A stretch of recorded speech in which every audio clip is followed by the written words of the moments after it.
Ideja za odločitev po nakupu dodatnega deleža NLB-ja se sklada z našo naložbeno politiko.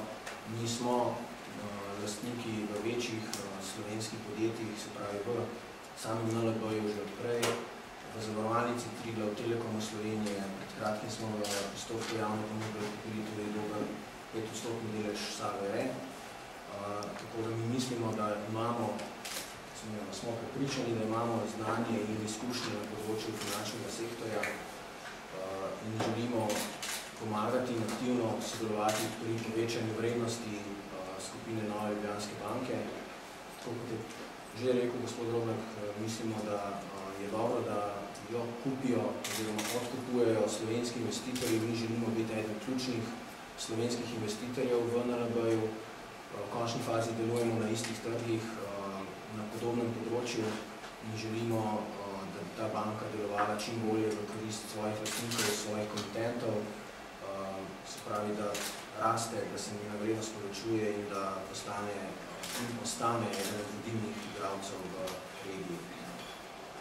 Mislimo pa, da ima velik potencial na daljne investicije.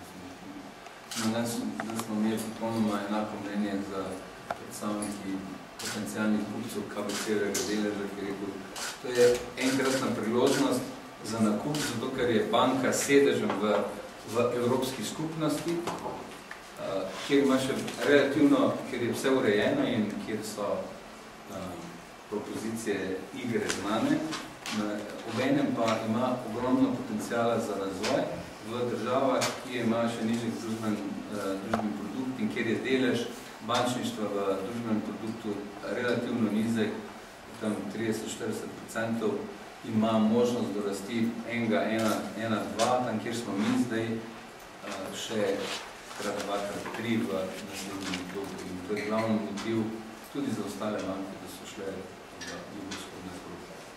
Raiffeisen, DS in ostali, OTP.